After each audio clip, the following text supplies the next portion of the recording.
మన వీడియోలో సీరియల్లో వచ్చే గ్యాప్స్, మ్యూజిక్, అనవసరమైన గ్యాప్స్ అన్ని తీసేసి ఎడిట్ చేసి వీడియో పెడుతున్నాం. దానివల్ల మీకు టైం వేస్ట్ అవ్వదు, బోర్ కూడా కొట్టదు. కార్తీక దీపం 759 ఎపిసోడు రివ్యూ ఈరోజు చూసేద్దాం. లైన్ తర్వాత మీరంతా నన్ను మర్చిపోతారా? నిన్ను మర్చిపోవడమేంటి? నువ్వెక్కడికి పోతావు? నువ్వు సూరజ్ ఇక్కడే ఉంటారు, మా కళ్ళ ముందే ఉంటారు. నీకే అనుమానం ఎందుకొచ్చింది? ఏమో మమ్మీ, పెళ్ళైన తర్వాత ఆడపిల్ల జీవితం ఎలాగైనా మారచ్చు. నన్ను మీరు ఎంతో ప్రేమగా పెంచారు, చాలా బాధ్యతగా పెంచారు. మిమ్మల్ని అందరినీ వదిలి నేను ఎక్కడికి వెళ్ళలేను. ఒకవేళ వెళ్లే పరిస్థితి వస్తే మీరు నన్ను గుర్తుపెట్టుకుంటారా, మర్చిపోతారా అనిపించింది. ఏంటి అన్నావు? అదే, గుర్తుపెట్టుకుంటారా, మర్చిపోతారా?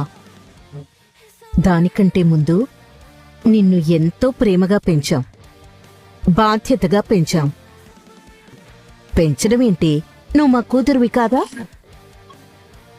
ఏదో మేము పరాయి బిడ్డని పెంచుకున్నట్టు ప్రేమగా పెంచారు, బాధ్యతగా పెంచారు అంటావేంటి? నిన్ను కన్నాని ఆ పురిటి నొప్పులు నాకింకా గుర్తున్నాయి. నా కళ్ళు తెరిచిన తర్వాత తెలిసింది నేను బతికున్నానని. నువ్వు మా ఇంటి మహాలక్ష్మివి. ఏంట్రా ఇది? జ్యోత్స్న ఇలా మాట్లాడుతుందేంటి? జ్యోత్స్న పెళ్లి తర్వాత నిజం చెప్పేస్తుందనిపిస్తోంది. అవునా? అవును మావయ్య, ఈ పెళ్లి తర్వాత నిజం చెప్పేస్తానంది. చూడు, నువ్వెక్కడికి పోవు, మాతోనే ఉంటావు. అవునమ్మా, నువ్వు మాతోనే ఉంటావు. పెంచిన కూతురు కన్న కూతురు అన్న మాట అనవసరం. నిజం చెప్పాలంటే కన్న కూతురు కంటే పెంచిన కూతురు మీదే ఎక్కువ అభిమానం ఉంటుంది. అన్నా నమస్తే అన్నా. నమస్తే. వెడ్డింగ్ కార్డ్స్ తీసుకొచ్చానన్నా. అన్నీ ఓకే కదా? ఓకే అన్నా, అన్ని చెక్ చేశానన్నా. థ్యాంక్ యూ రా. ఉంటా అన్నా. తాత, వెడ్డింగ్ కార్డ్స్ వచ్చేసాయి, ఇంక పంచడమే లేటు. లేట్ చేయొద్దురా. అమ్మ దీప, నీ చేత్తో మొదటి శుభలేఖ తీయమ్మా. ఎందుకండి? మొదటి శుభలేఖ మీ ఇంటికే వస్తుందని మాలిని అత్తతో చెప్పాం కదా. జ్యోత్స్న పెళ్లి చూడాలని తహతహలాడుతున్నట్టున్నారు. మంచి సంబంధం చూస్తాం, ముహూర్తాలు పెట్టిస్తాం, మొదటి శుభలేఖ మీకే పంపిస్తాం. అర్థమైందా పారిజాతం? అర్థమైందండి. అంటే మీరిప్పుడు ఆ ఇంటికి కార్డు పంపిస్తారా? లేదు, మేమే స్వయంగా పట్టుకెళ్ళిస్తాం. దీపా, ఈ 3 రోజుల్లో మనం ఏం చేయాలో లిస్ట్ మొత్తం రాశాను. 3 రోజులు ఇక్కడ, 2 రోజుల్లో పూర్తి చేయాలి. మార్నింగ్ నేను మన షెఫ్తో మాట్లాడి ఎంతమందికి ఫుడ్ అవసరం అవుతుందో, మెనూలో ఏమేమి ఉండాలో చెప్తాను. అది నేను చూసుకుంటానులే బావా. నువ్వు వీడియోగ్రాఫర్తో మాట్లాడు, అలాగే పూల డెకరేషన్ చేసే పర్సన్ని కలు. హలో హలో, తోబుట్టులా చూస్తున్న జ్యోత్స్న కోసం ఇంత చేస్తున్నావే? తనే నీ సొంత చెల్లైతే? జ్యోత్స్న నా సొంత చెల్లె. ఈ పెళ్లి నా చెల్లి కళ. చెల్లి కళ అక్కకి బాధ్యతే కదా. దీపా, ఏం పెళ్లి కూతురా, నువ్వెప్పుడొచ్చావు? దీపా, ఏమైంది? ఇన్నాళ్ళు నేను నిన్ను అపార్థం చేసుకున్నాను. నీ మనసేంటో పూర్తిగా అర్థం కావడానికి నాకింత టైం పట్టింది. నేనేనాడు మేం తప్పుగా అనుకోలేదు కదా జ్యోత్స్న. నేను అనుకున్నాను దీపా, నువ్వు నా జీవితంలోకొచ్చి నా బావని లాగేసుకున్నావని. నీ మీద నాకు పీకల దాకా కోపం ఉండేది. నిన్నీ రకంగా ఇబ్బంది పెడదామా, నిన్ను తప్పించి బావని నా వాణ్ణి ఎలా చేసుకుందామా అని చూసేదాన్ని. అదొక మూర్ఖత్వం, అదొక పంతం. నాకు నిజంగా బావంటే ఇష్టమే, కానీ తనని నేను ప్రేమిస్తున్నానా? ఇవేవి నేను ఆలోచించేదాన్ని కాదు. బావ కావాలి అంతే, కానీ బావకి నేను కావాలని ఒక్కసారి కూడా ఆలోచించలేదు. సరిగ్గా అప్పుడే నువ్వు అసలైన కూతురువని తెలిసింది. నా భయం ఇంకా పెరిగింది. అర్థం లేని భయాలు, నిజాయితీ లేని కోపాలు, స్వార్థంతో కూడుకుపోయిన ఆశలు, జీవితానికి అర్థం తెలియకుండా బ్రతికాను. ఎప్పుడైతే నేను రియలైజ్ అయ్యానో ఇది కూడా సూరజ్ వల్లే. వాడే నన్ను నాకు పరిచయం చేశాడు. తర్వాత మొత్తం మారిపోయింది. నేను మారిపోయినంత తేలిగ్గా గతంలో నా చేతులు మారిపోవు కదా. మిమ్మల్ని పెట్టిన ఇబ్బందులు తలుచుకుంటుంటే అరే నేనేనా అంత మూర్ఖురాలిగా బిహేవ్ చేసింది అనిపిస్తుంది. ఇప్పుడు అవన్నీ ఎందుకు చూసినా? జరిగిపోయినవన్నీ తలుచుకోవడం వల్ల ఉపయోగం లేదు. ఉపయోగం కాదు దీప. చేసిన పాపాలు నదిలో మునిగితే పోతాయి అంటారు కదా. నేను నీ విషయంలో చేసిన తప్పులు ఎలా పోగొట్టుకోవాలో తెలియడం లేదు. నా పెళ్లి జరగడానికి ముందే నేను ఈ పాపాన్ని కడిగేసుకోవాలి. అందుకే నేను పని చేయాలనుకుంటున్నాను. ఏంటది? నన్ను క్షమించు దీపా. జోష్నా, నన్ను క్షమించు. పైకిలే. నన్ను క్షమించు. లేదు దీపా, నన్ను క్షమించు. పైకిలే. నన్ను క్షమించు. జోష్నా, ఏమైంది నీకు? పైకిలే. ఏం చేస్తున్నావు జోష్నా? నీ కాళ్ళు పట్టుకుంటే కానీ నాకు క్షమాపణ లేదు దీపా. ఏమైంది నీకు? నేను చూస్తుంది నిన్నేనా? నాకు అతి అనుమానం వస్తోంది. ఇంత సున్నితంగా మారిపోయావేంటి జోష్నా? వదిలే. ఈ క్షణం వరకు మన మధ్య జరిగిన చెడ్డ విషయాలు వదిలే జోష్నా. నన్ను ఈ ఇంట్లోకి తీసుకురావడానికి ముందు హాస్పిటల్లో రా అక్క అని నువ్వు నన్ను పిలిచావు కదా. అక్క లే అక్క, నీకేం కాదక్క, నీకు మేమున్నాం. ఆ పిలుపు ఇంకా నాకు గుర్తుంది. ఇందుకే నీ కాళ్ళు పట్టుకుంది. కల్పించాను, నువ్వన్నీ మర్చిపోయి ఈరోజు నీ సొంత చెల్లెలు పెళ్ళన్నట్టే చూసుకోగలుగుతున్నావు. నువ్వు నేను అర్థం చేసుకున్న దానికంటే చాలా గొప్ప మనిషివి దీపా. నన్ను మనస్ఫూర్తిగా క్షమించానని చెప్పు చాలు. క్షమించాను జోష్నా. నేను కూడా క్షమిస్తాను జోస్నా. అబ్బా, నిజంగా దీపా? ఏ జోస్నా, నువ్వే క్షమించాలా? నేను క్షమించకూడదా? బావా, ఏంటిది? చిన్న మరదలు ఫీల్ అవుతుంది కదా, కాస్త ఓదార్చి క్షమిద్దామని. అయితే రా, నన్ను ఓదార్చు. వద్దులే, క్షమించేశాను. ఆహా, అదే చిన్న మరదలకైతే 2 చేతులు చాపుతున్నావే. ఏ అభిమానం నువ్వే చూపించాలా? నేను చూపించకూడదా?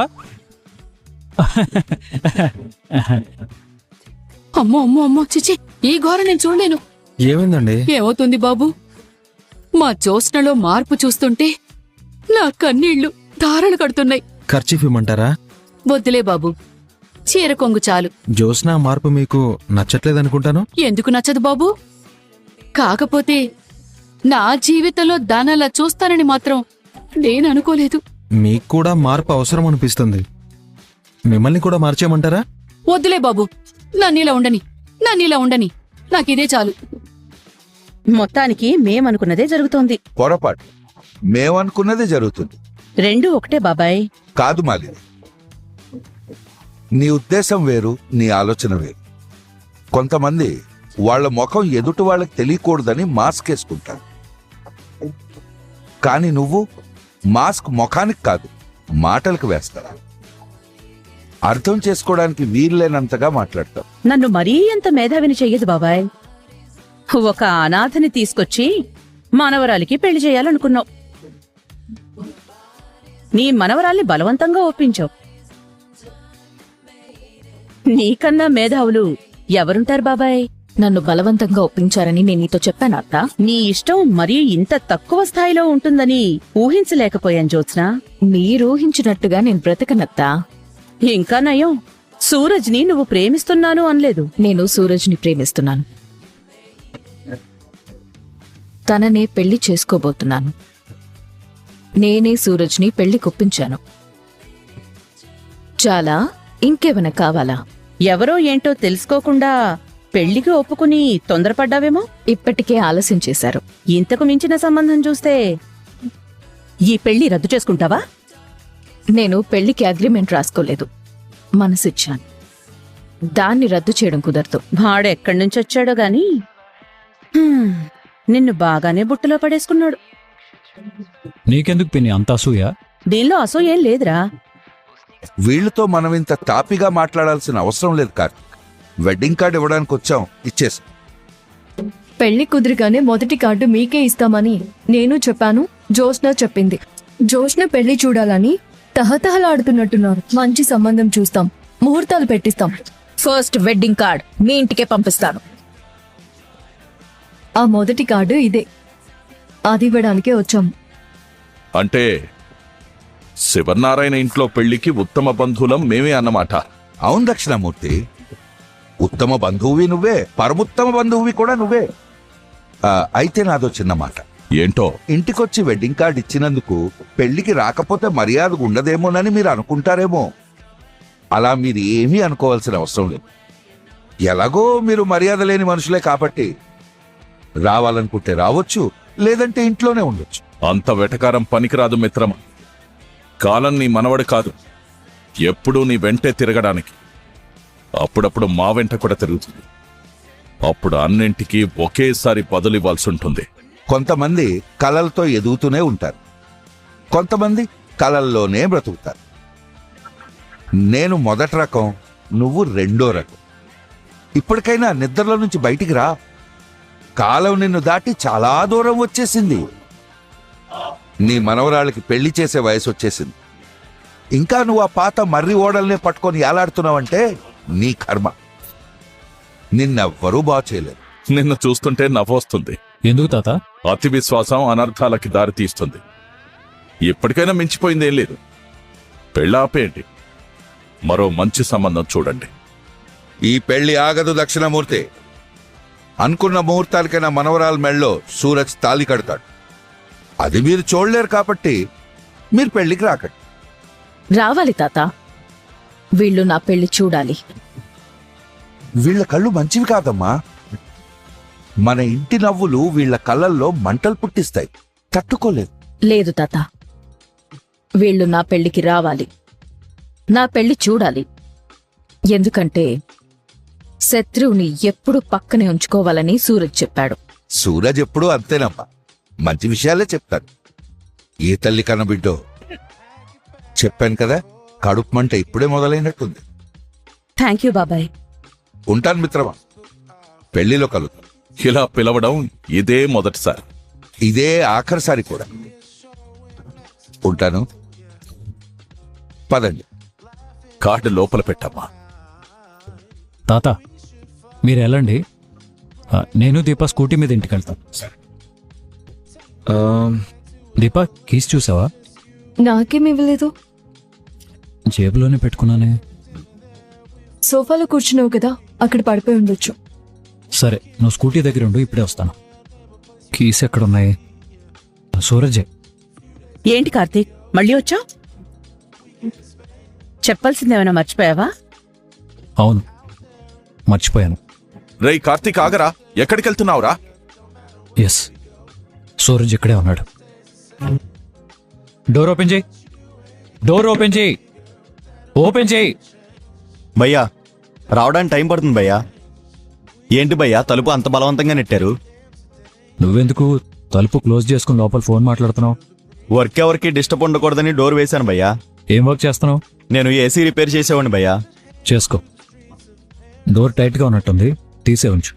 ఓకే అలాగే భయ్యా. పారు, ఏంట్రా? సూరజ్ అవుట్ హౌస్ లో ఉన్నాడో లేదో చూడు. ఉండు చూస్తాను. రే, ఇంటికి తాళమేసుంది, బయటికెళ్ళినట్టున్నాడు. సరే ఉంటాను. ఏమైందిరా, ఏం వెతుకుతున్నావు? నిన్నేరా అడిగేది, ఎవరిని వెతుకుతున్నావు? ఏంటి బ్రదర్ ఫోన్ చేశారు? ఎక్కడున్నావు? బస్టాండ్ పక్కనున్న టీ స్టాల్ దగ్గర ఉన్నాను. చాయ్ తాగుతున్నాను. ఏంటి బ్రదర్, నాతో ఏమైనా పనుందా? ఏం లేదు. పనుంటే చెప్పు బ్రదర్, నేను కలుస్తాను. నేను తర్వాత చేస్తాను. కార్తీక్ ఏమైంది? ఏం లేదు పిన్ని, ఎవరో తెలిసిన వాళ్ళు కనిపించినట్టు అనిపిస్తే వెళ్ళాను. ఒట్టి అనుమాన పక్షిలా ఉన్నాడు. అవును మావయ్య గారు, వీళ్ళతో మనం జాగ్రత్తగా ఉండాలి. ఏం పెళ్లికొడుకు గారు, బట్టలు ఐరన్ చేసుకుంటున్నారేంటి? ఏ చేసుకోకూడదా? అంటే రేపే మన పెళ్లి కదా, నువ్వింకా రెస్ట్ తీసుకుంటూ ఉంటావేమో అనుకున్నాను. రెస్ట్ తీసుకోవడం అంటే అన్ని పనులు మానేసి కూర్చోవడం కాదు, అవసరమైన పనులు మాత్రమే చేసుకోవడం. అవసరమైన పనులంటే బట్టలు ఇస్త్రీ చేసుకోవడమా? బ్యాచులర్ లైఫ్ లో బట్టలు ఇస్త్రీ చేసుకోవడం కూడా అవసరమైన పనే. కానీ రేపే మన పెళ్లి. అబ్బాయి జీవితంలో ఇంతకంటే అవసరమైనవి చాలా ఉంటాయి. ఏంటో అవి. ఈ వీడియో నచ్చితే తప్పకుండా లైక్ చేయండి, ఈ వీడియోపై మీ అభిప్రాయాన్ని కామెంట్ సెక్షన్లో తెలియజేయండి. ఇప్పటివరకు మన ఛానల్ సబ్స్క్రైబ్ చేయకపోతే సబ్స్క్రైబ్ చేసుకొని పక్కన ఉన్న బెల్ ఐకాన్ ఆన్లో పెట్టుకోండి.